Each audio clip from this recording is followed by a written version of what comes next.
This is the story of a 30-year search by U.S. intelligence agencies to perfect mind control. Some of those engaged in that search have agreed to talk about it for the first time. One said, "I think every last one of us felt sorry to attempt this kind of thing. We knew we were crossing the line." The search would be endless. From brothels, an agent says, we learned a lot about human nature in the bedroom, to the mystical rites of a magical mushroom ceremony performed by an Indian shaman, to a Spanish bull ring. The bull has had electrodes implanted in the brain and is controlled by a scientist. There would be victims.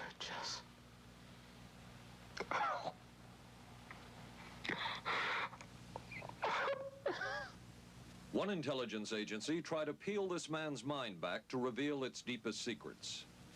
I'll live through it. I'll live through it. This man worked on some of these programs. He would write of his work, "It was fun, fun, fun." This is the story of the search for mind control. ABC News Close-Up, Mission Mind Control. With ABC News correspondent Paul Altmaier. We are not professing to tell you the complete story of these activities. We are professing to tell you the complete story that we know. Right. But these records that we've uncovered don't tell the story. They tell pieces of it. This is a story that has been told in bits and pieces. This is an attempt to pull most of it together. We know we don't have the full story. We do, however, have some striking new revelations and insights. The story begins here, just off the nation's front yard, the Mall. The buildings behind me were the headquarters for the World War II Office of Strategic Services. It was here that the first halting steps toward mind control began. The shaper and molder of OSS was General Wild Bill Donovan. He said of his group's work, "We may have made mistakes, but we were not afraid to try things that were never done before." In this anything-goes atmosphere, Donovan appointed this man, Stanley Lovell, a Boston industrialist, to break new ground in many scientific and technical fields. Donovan called Lovell his Dr. Moriarty, after the fiendish professor in Sherlock Holmes. Lovell liked the name and posed for this Saturday Evening Post photo. He later wrote of his OSS job that it was, quote, "to stimulate the PEC's bad boy beneath the surface of every American scientist and to say to him, throw all of your normal law-abiding concepts out of the window. Here's a chance to raise merry hell." It was in this atmosphere that the search for mind control began. This bizarre man would be an active participant in that search over the next 2 decades. His name is George White, an OSS captain who had formerly been with the Bureau of Narcotics. In his diary, seen here publicly for the first time, White left a legacy of the darker side of American intelligence work. He received his early OSS training at the British-run school at Oshawa, Canada, the same school where Ian Fleming, the creator of James Bond, was trained. White referred to the school in his diaries as the Oshawa School of Mayhem and Murder. Mike Burke, former OSS colleague of White's and now president of Madison Square Garden Center. Very compelling fella, mysterious fella, almost mystical fella. He was fascinating because you knew something about him, but not enough about him to really get a fix on him. He also knew a great deal about the swifter elements of society, the gamier side of life, and he was very impressive in his technical knowledge of the underworld, so to speak. He said, one of our men gets beat up. He says, you have to act real fast and teach these guys a lesson. Charles Siragusa, a former narcotics officer and friend of White's. He'll come around, he says, and break your kneecaps. And with that, one guy laughed, and George would always have a little Billy with him. And this one guy saw us naked. George White turned around and whapped him across the neck with it. Then he picked up a pool stick and started beating everybody up.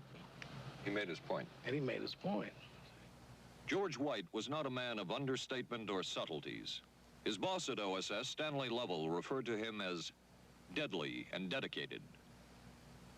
In this note from White's diaries, it says, "Call Lovell regarding TD." TD was a rather transparent cover for Truth Drug. George White worked with the Truth Drug Committee here at St. Elizabeth's Hospital in the nation's capital. They experimented with mescaline, scopolamine, and marijuana on unwitting victims. The committee soon learned there was no easy panacea, no truth drug at this stage. But White and later colleagues would not stop trying. The goal remained the same. As this 1952 CIA memo says, the aim is controlling an individual to the point where he will do our bidding against his will, and even against such fundamental laws of nature as self-preservation. But it was a discovery here in Basel, Switzerland, at Sandoz Laboratories by Dr. Albert Hofmann that led the intelligence agencies of America to believe that they had found the panacea.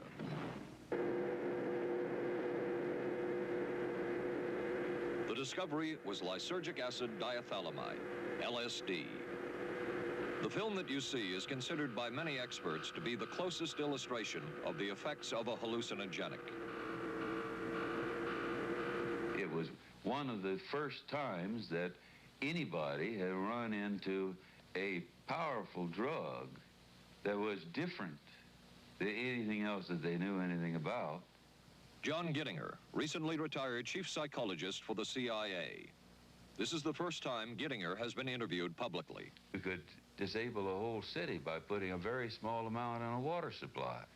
After all of these years of us, those of us who are involved in looking for this secret drug, this was the only thing that began to look for the first time like it might be something like that. The CIA's interest in LSD was intense. The worry was that the Russians would get hold of it. Were the Soviets into LSD? I'm going to have to say I'm sure they were, but if you ask me to prove it, I've never seen any direct proof of it. But at one point, intelligence information received from Switzerland said that Sandoz Laboratories was about to put 100 million doses of LSD on the open market. And it caused enough concern within the agency that the United States was prepared to buy the entire supply. However, a slight mistake had been made. The mistake is made public for the first time. I just found out on a new CIA document that there were no such large quantities of LSD on the market. John Marks has filed numerous Freedom of Information suits against the CIA and has unearthed much new material.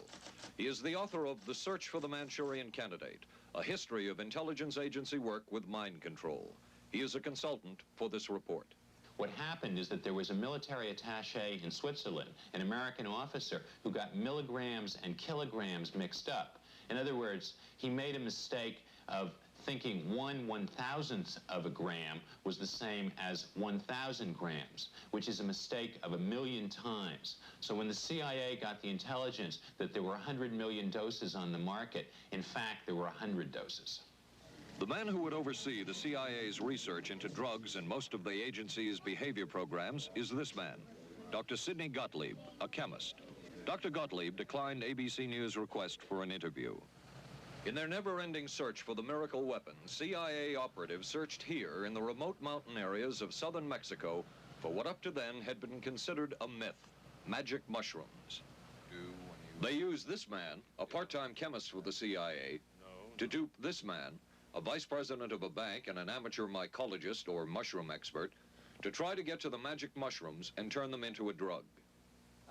But it would be the amateur, R. Gordon Wasson and his colleagues, who would win the race and develop the drug psilocybin from the magic mushrooms. We went into the Mazatec area, far from the highways, remote from Mexico City. There we found that rotten bagasse, as it's called, bagasso, covered with mushrooms. These mushrooms I didn't know, had never seen. They were the sacred mushrooms.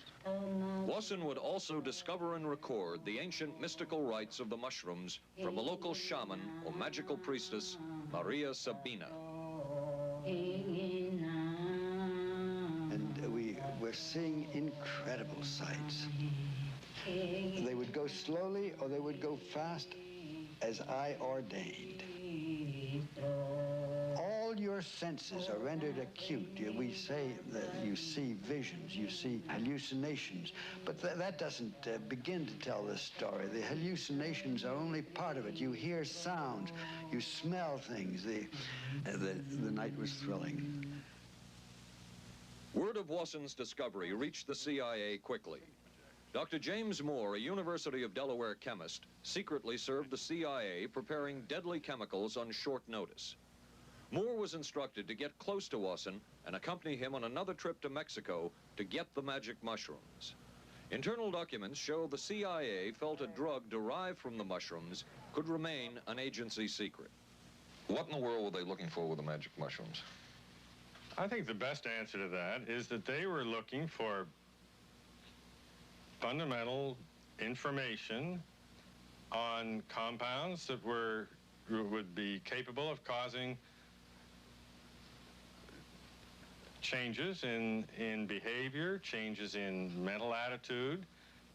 Did you ever consider what would have happened if any of these substances were given to, say, unwitting people? Oh, I don't remember having considered that specifically. What if you, I trust perhaps you've thought about it. Well, I haven't worried about it.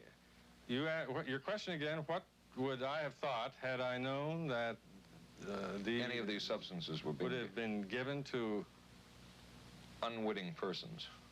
You mean a hostile agent of another government? No, I mean, that was probably one of the things they had in mind. I mean, testing it out on an American citizen. I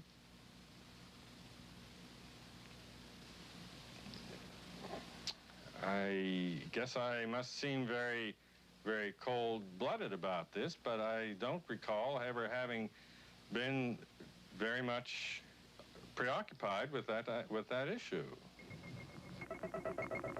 But many drugs were tested in this way. A decision was made at the highest levels of the CIA to do testing on unwitting Americans. As one CIA document says, such testing would be operationally realistic. A former CIA official who worked on these programs describes for the first time how the decision was made. He did not wish to be filmed or recorded. Thus his remarks are read by someone else. I think every last one of us felt sorry to attempt this kind of thing.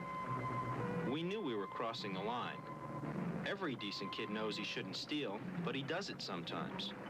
We knew damn well we didn't want anyone else to know what we were doing.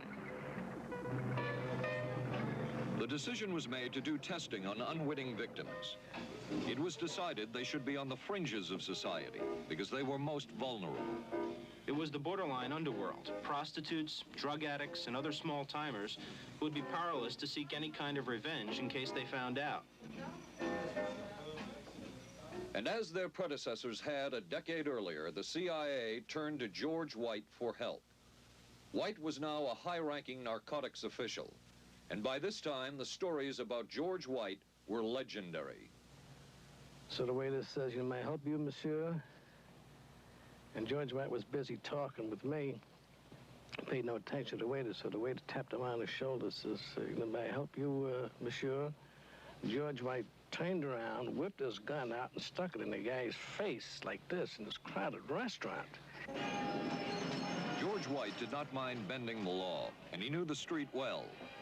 He was the ideal choice for what the CIA had in mind. We were Ivy League, white, middle class. We were naive, totally naive about this, and he felt pretty expert.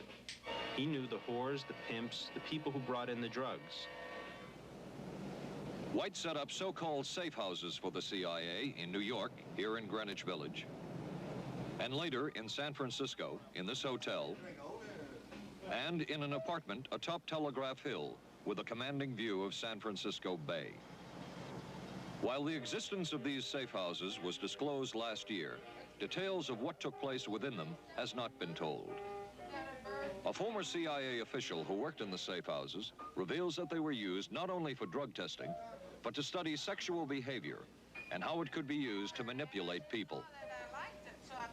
We did quite a study of prostitutes and their behavior. How do you take a woman who is willing to use her body to get money out of a guy to get him to talk about things which are much more important, like state secrets. We learned a lot about human nature in the bedroom. We started to pick up knowledge that could be used in operations. There would be victims in all of this, but as the agency knew, they couldn't fight back. Some entries from George White's diaries. Clarice gets horrors. Janet, sky high. As one agency memo says, we have no answer to the moral question. The safe houses were not the only testing grounds. Millions of dollars would be spent on LSD research at universities throughout the country. And word would begin to spread on campus about this so-called mind-blowing drug. And suddenly, there was the counterculture of the 60s. I give the CIA a total credit for sponsoring and initiating the entire consciousness movement, counterculture events of the 1960s. Dr. Timothy Leary, the 1960s Johnny Appleseed of LSD. The CIA funded and supported and encouraged hundreds of young psychiatrists to experiment with this drug. The fallout from that was that the young psychologists began taking it themselves, discovering that it was an intelligence-enhancing, consciousness-raising experience. I know that some of the studies in which the CIA had supported used as subjects people who later became strong proselytizers of LSD. So in that sense, yes, I think it did sustain the perpetuation of the use of the drug. And it's rather ironic, isn't it?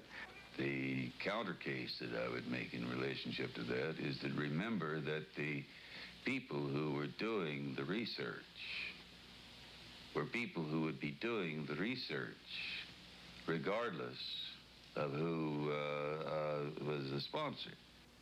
I don't think anybody working in that time in the remotest ever thought that it would blow up into the kind of thing that it did.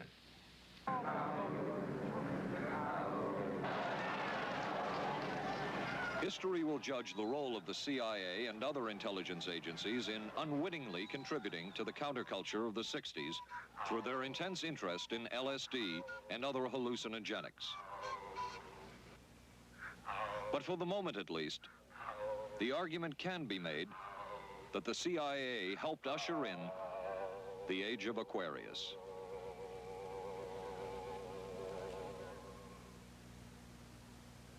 ABC News Close-Up will continue in a moment. Covering a span of history such as we are in this report, one can get sidetracked by the so-called glamour and mystery of espionage work or by the exotic qualities of some drugs. But what you can't lose sight of is what all of this would mean in terms of individual human beings.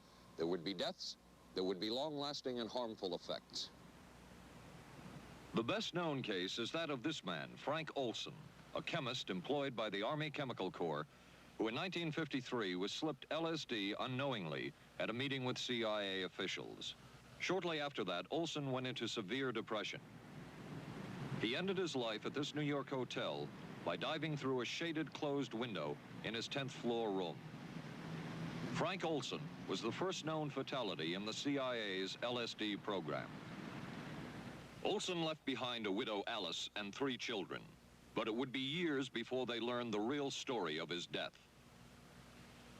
Shortly after his suicide, Alice Olson was visited by Dr. Sidney Gottlieb, the man who had administered the drug, and by Robert Lashbrook, his deputy, who was the last person with Frank Olson the night of his death. It was probably to check me out and see whether I was handling myself and handling the situation, whether I was hysterical. And I'm sure they left the house feeling ever so much better because I had been gracious and hospitable to them, so that I must have played right into their hand and made them feel fine. 23 years later, how did you feel about that meeting? My anger was unbelievable at how I had been duped for this length of time, and the anguish which was unnecessary. Anyone who knew during all of those years never told Alice Olson the real story of her husband's death. She would discover it by accident more than 2 decades later. In essence, it was a 22-year-long cover-up. Lyman Kirkpatrick was Inspector General of the CIA at the time of Frank Olson's death. But had not the Olson case occurred within the secret confines of the CIA, would not this case have been a prosecutable case? Perhaps manslaughter. I would think very definitely prosecutable, and certainly from the point of view of the of Mr. Olson, why it should probably have been actionable. Frank Olson's suicide slowed down the CIA's testing of LSD and other drugs, but only momentarily. The CIA was not the only government agency interested in the possibilities LSD and other drugs presented for mind control. The Army Chemical Corps first started working with the CIA and then branched off on its own. It too tested drugs on unwitting victims, and a death would result. The case of this man, Harold Blower, a tennis pro, seen here with his daughter Elizabeth, is well known. In 1953, Blower was a private patient at the New York State Psychiatric Institute. He was given 5 injections of a mescaline derivative that was being tested secretly for the Army Chemical Corps. With the 5th injection, Harold Blower died. As with the Olson case, a 22-year cover-up followed, until finally the Army admitted the real details of Blower's death. Since the initial news stories of Harold Blower's death, close to 5,000 documents, previously classified, have been released by the Army and obtained by ABC News. They provide valuable insight into Army activities at the time of Blower's death and where the Army went from there with their own drug testing program. From a previously classified deposition of Dr. James Cattell, who administered the mescaline derivative, on the purpose of the drug testing, to produce symptoms similar to those that you see in schizophrenia, on how much the patient knew about all this. We didn't delineate all the possibilities of what might happen because then you contaminate your experiment. Cattell then relates that he never even knew what drug he had given Harold Blower because of the secrecy of the Army experiments. We didn't know whether it was dog piss. This was secret. This was a secret. We weren't in on it. We asked Blower's daughter Elizabeth for her reaction. What? How can anybody react to that? I mean, that is so far from what you'd expect from a human being, never mind a doctor, never mind a professional specialist who's supposed to care about people's minds. It's unbelievable. A suit filed by Elizabeth Barrett against the Army Chemical Corps is now pending in federal court. Other Army experiments continued on mental patients around the country. Work done at the Tulane Medical Center in New Orleans involved several drugs, hallucinogenics, and electrodes implanted in the brain. The chief researcher was Dr. Russell Monroe, now head of the psychiatry department at the University of Maryland. These are various progress reports written by Dr. Monroe and recently obtained by ABC News. From one of the progress reports, a report of a woman who had electrodes implanted in the brain and was then given LSD and other drugs. She became agitated, cried, lapsed into a trance-like state.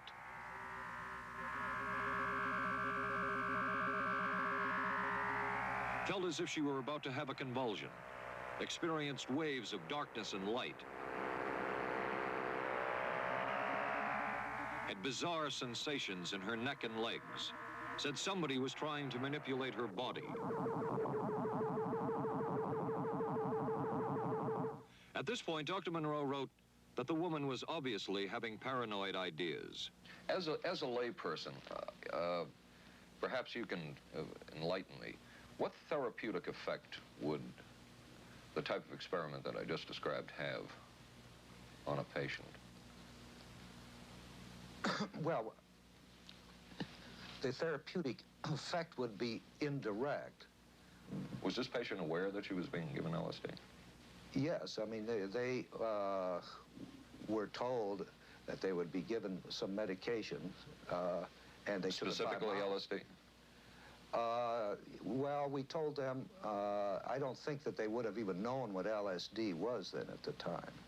They were told that they were going to they would be given some medication which might make them feel worse. Dr. Monroe, what do you think the Army Chemical Corps was looking for in all of this testing?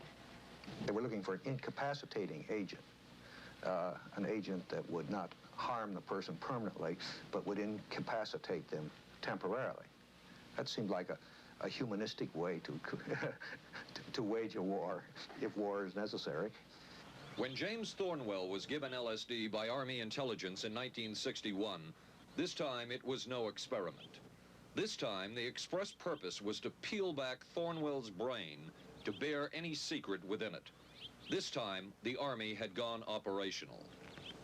Thornwell, as reported on ABC last January, was an Army private stationed in Orléans, France.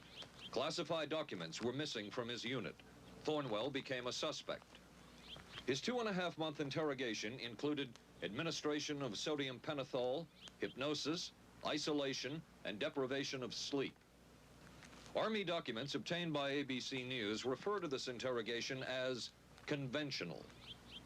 Despite this severe questioning, Army intelligence was getting nowhere with Thornwell, and it was decided to slip him LSD.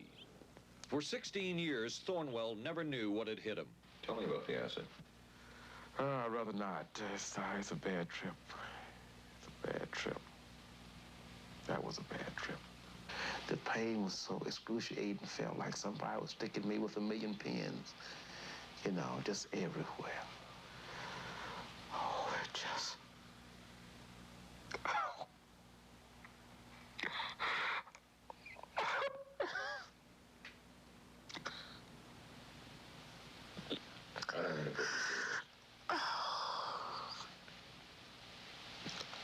You want to stop for me?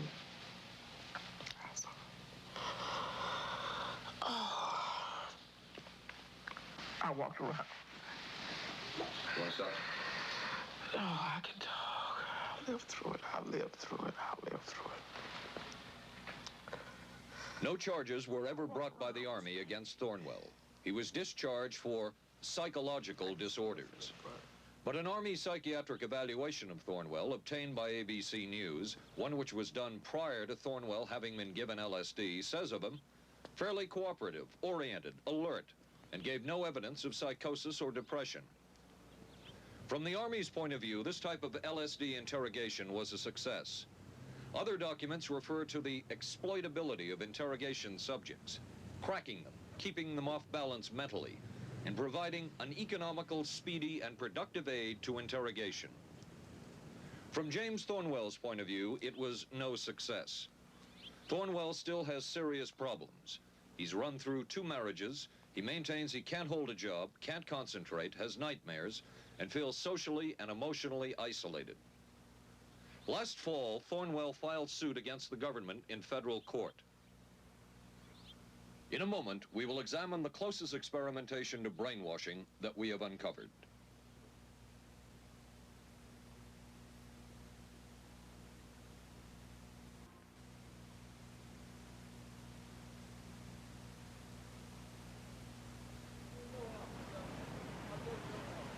By far, the most chilling experiments we have uncovered took place at this Gothic estate called Ravenscrag, halfway up Mount Royal in Montreal. It houses the Allen Memorial Institute of Psychiatry of McGill University. It was here that the CIA funded a series of experiments, severe experiments. The work was done by the Institute's then director, Dr. Ewen Cameron. It is the closest experimentation to brainwashing yet disclosed. His work, unprecedented in psychiatry, consisted of 3 areas which he called sleep therapy, psychic driving, and the ultimate depatterning. Dr. Maurice Dongier, current head of the Allen Memorial Institute. In his psychic driving, so-called type of therapy, he would give the patient intensive electric treatment in order to make the patient regress deeply, become forgetful, and then he would attempt to implant new ideas in the mind of the patient. Now, to a layman, it would appear that Dr. Cameron was trying to take the slate and wipe it clean, the slate being the mind. In other words, brainwashing. Exactly, that's a very good comparison. Brainwashing. Yes, to life. Val Orlico of Winnipeg, Canada, the wife of a member of the Canadian Parliament, was a patient of Dr. Cameron's. She entered the Allen Memorial Institute because of severe depression. She describes for the first time publicly the LSD therapy and psychic driving treatment that she was given by Dr. Cameron. And then the drug began to take hold very rapidly because it was an IV injection. And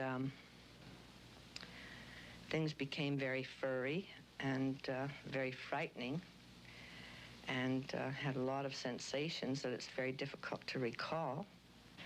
Nobody explained it to me. Nobody ever asked me if I was willing to do it or anything. He had this feeling that he would be able to get through the resistance of illness and to reach deep changes very quickly. Did he? I don't think that when you look at that in retrospect, the hopes that he had have been in any way fulfilled. But Cameron would plunge on. The next step was what he called psychic driving. This involved almost endless tape-recorded messages and more drugs for the patient. Cameron wrote that this was the way to make direct controlled changes in personality. I thought this was the coldest and most impersonal treatment that anybody could give to anybody in the world. And I became more and more despondent and more angry. I just became so despondent that I thought I can't live like this any longer. And I thought I would just go out and throw myself underneath the cars on McGregor. I stood on the curb of that street and I stood there and I thought, okay, go. Okay, go. And then I thought, what if you're not killed? What if you're just maimed? What if you don't die and you live and you can't even talk anymore? And I couldn't do it. The most severe technique Cameron used was de-patterning. He described it as breaking up the existing patterns of behavior by means of intensive electroshock therapy with prolonged periods of sleep. He carried out these experiments in something he called the sleep rooms. People in there were like babies. They cried and they were very disoriented. And we were very afraid of the sleep room. We used to walk very carefully against the side of the corridor that was opposite the sleep room with our backs to the wall when we'd go by. Cameron used this combined sleep electroshock treatment on patients as long as 30 days. One patient he kept asleep for 65 days. Cameron retired, and his successor, Dr. Robert Cleghorn, ordered a follow-up study on the patients treated with Cameron's de-patterning method. It showed that it was no more beneficial in its result than the use of more conservative methods. But the follow-up study showed that 60% of those who had been de-patterned still had amnesia for periods of anywhere from 6 months to 10 years. That's quite a memory loss, isn't it? That is a memory loss. Indeed it is. It's I think, more than desirable. In retrospect, does Dr. Cameron's experimentation and his treatment appear harsh? I would say yes. I mean, this forceful type of approach that I was describing to you is definitely, it can be said that it's harsh. I wouldn't call it harsh. I would say it was harder on the staff than it was on the patients, because these people had to be fed and they had to be cared for and they had to be given sufficient fluid and food and toileted and so on and so forth. It was a very difficult thing for the staff to follow these patients properly and see that they did well. Well, I'm glad he was concerned for the staff. But damn it all, I wouldn't. I could have maybe had a different kind of life. And that makes me angry and sad, and I don't know how to explain how I feel, really. I'm just...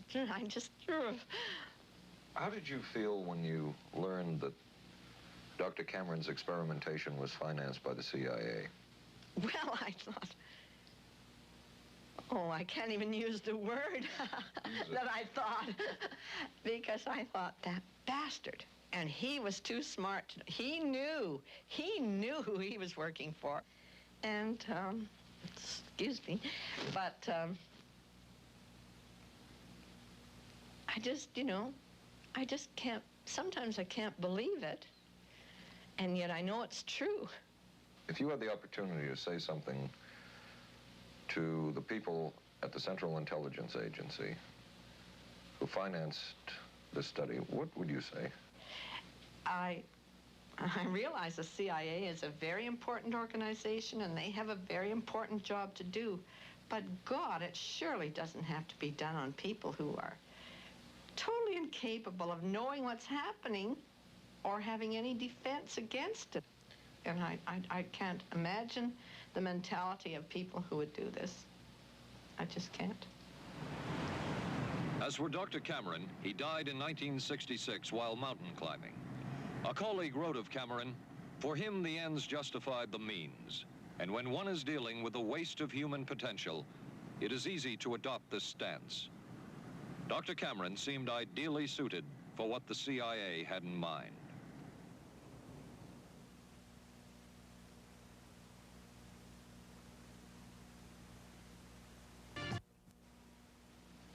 It was the Cold War, and especially the trial of Joseph Cardinal Mindszenty, who was forced to testify in a Hungarian court that he was a spy. And then later, the Korean War, with the coerced and mainly fraudulent confessions of American servicemen. My germination took place on the... That would spark intense interest in intelligence circles about brainwashing. The CIA secretly commissioned a study of communist brainwashing methods at the Cornell University Medical Center. A leader of that study was Dr. Lawrence Hinkle. He explains first the Russian method of controlling and breaking a person. Absolutely isolated from everyone else, with one man whose job it is to get you to write the extent to which you are a criminal. In this setting, you can get people to do most anything, do you see? Because you don't have to lay a hand on them. And by the time you get through and you go up before the judge, the fellow says, "Were you a spy?" He says, "Yes, I was a spy." The Chinese never really had this kind of a state police system. They would get him in, and all this fellow does is ask you to write and rewrite, and talk to him about your whole life. Graduated from pilot training in 1949.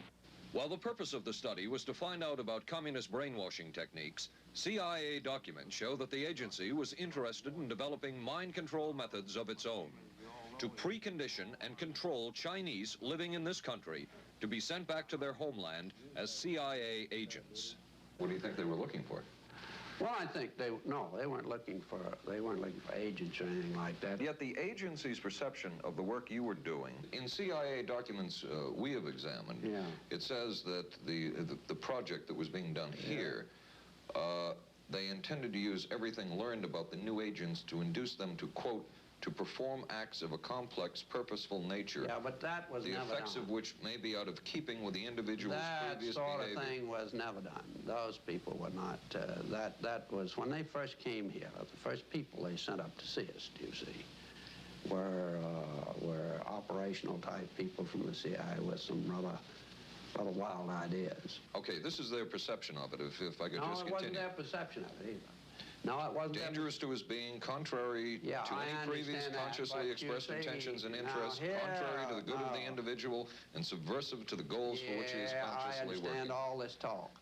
But the situation was, you see, those things were never done because of wise people on both sides. We were not able to do this nor interested in it. They were, though. Some of the low-level people were, but the high-level people were not. Tell you the truth. But documents clearly show that the CIA was attempting to develop agents over whom they had as much control as possible. Agents who would perform tasks contrary to their own good. Normally conditioned American who's been trained to kill and then to have no memory of having killed.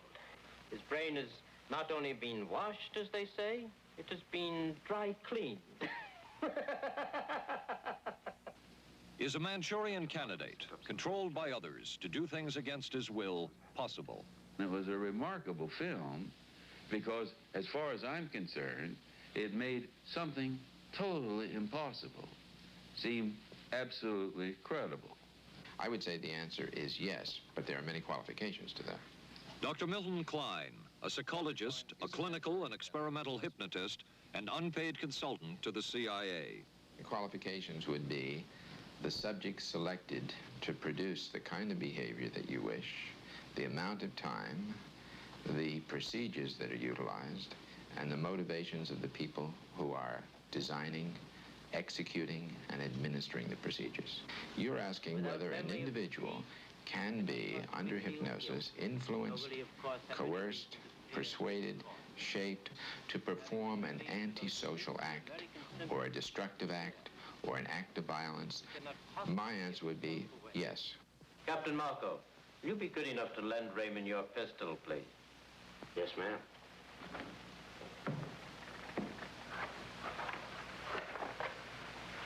Thanks, Ben. Sure, kid. Shoot Bobby Raymond. Through the forehead. Yes, ma'am.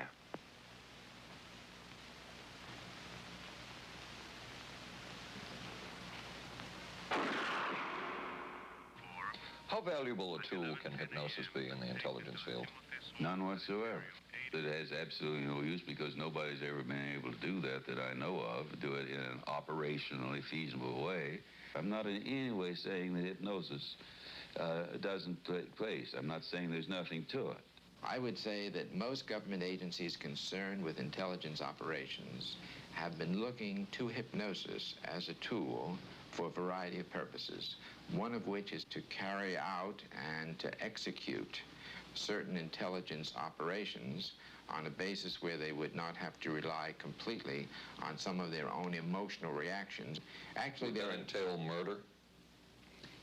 It could, if you consider that an act of killing someone under circumstances of war is murder. I think one has to define what that means. Under circumstances of peace. Under circumstances of peace, it would be murder. Another former CIA agent says that Fidel Castro at one time was considered as a possible target for a Manchurian candidate. Castro was naturally our discussion point. Could you get somebody gung-ho enough that they would go in and get him? But if you have 100% control of a guy, you have 100% dependency. If something happens and you haven't programmed it in, you've got a problem. So in the end, it was decided that a Manchurian candidate was not feasible.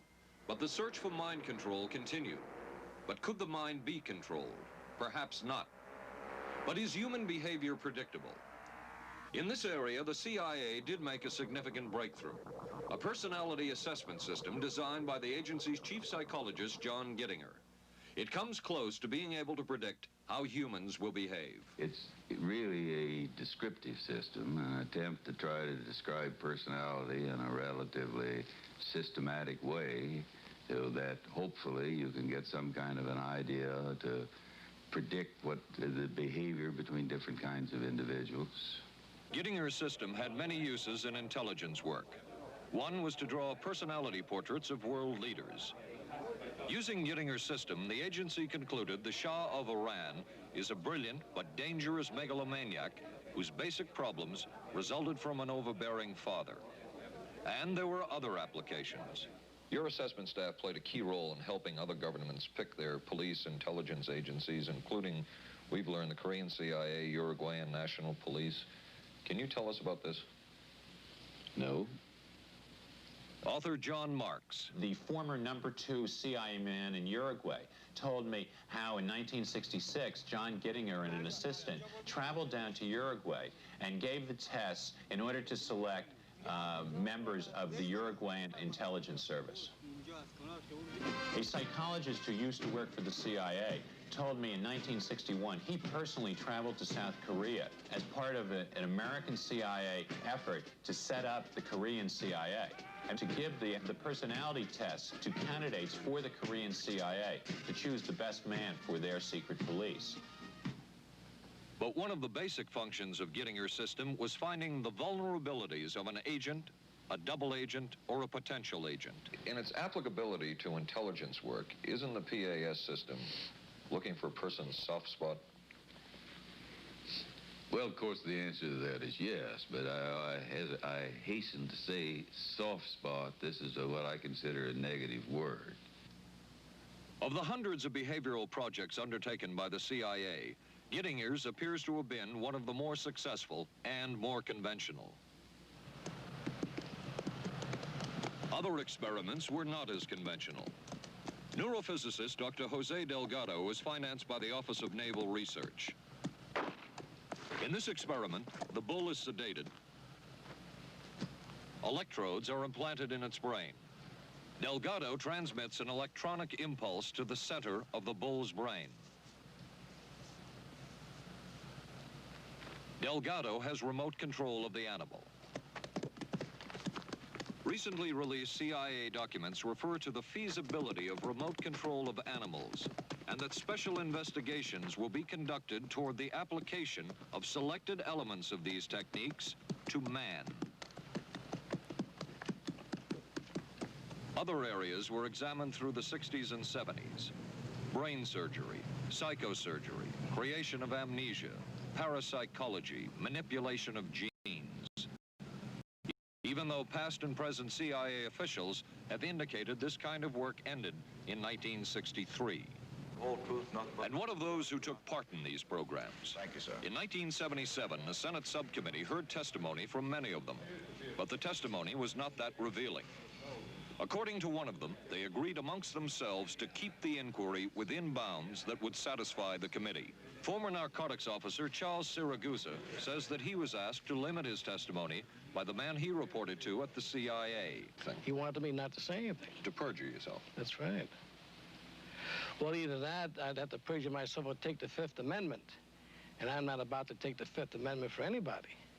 Okay. Former CIA chemist Robert Lashbrook testified he had no first-hand knowledge of the agency-run safe houses when, in fact, he supervised one of them. There was very little... And according to George White's diaries, was at a safe house when White conducted what he called an LSD surprise experiment. Dr. Sidney Gottlieb, whom we recently filmed near his California home, oversaw many of the CIA behavioral programs. He retired in 1973 and destroyed the records of this work. In sort of a valedictory letter, Dr. Gottlieb wrote that he and his colleagues had been able to maintain contact with the leading edge of developments in the field of biological and chemical control of human behavior. Dr. Gottlieb also testified before the Senate subcommittee, but from an anteroom where he could not be filmed because of what his lawyer termed health and cardiac problems. Dr. Gottlieb declined ABC News' request for an interview. And what of George White, the man who helped the agency in so many of its programs? He would retire here to Stinson Beach, California. And shortly before his death, he wrote to his boss at the CIA, Dr. Sidney Gottlieb, and summed up his career by saying, "It was fun, fun, fun. Where else could a red-blooded American boy lie, kill, and cheat, steal, deceive, rape, and pillage with the sanction and blessing of the All-Highest?" Has mind control been achieved?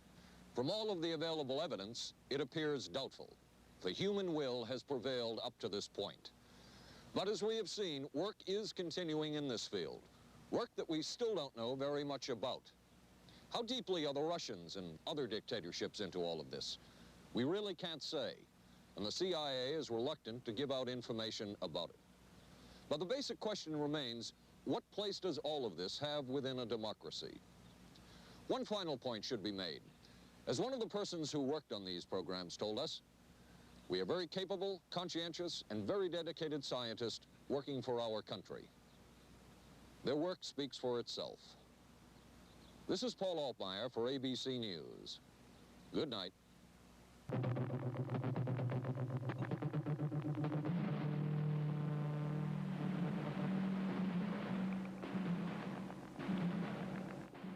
Stay tuned for local news next. Then live from the Johnson Space Center in Houston, ABC News will track the approach of Skylab as it nears re-entry. Skylab, the final hours. Right after Twiggy and Dirk Benedict of Battlestar Galactica star in I Want Her Dead on the Tuesday Movie of the Week tonight on ABC.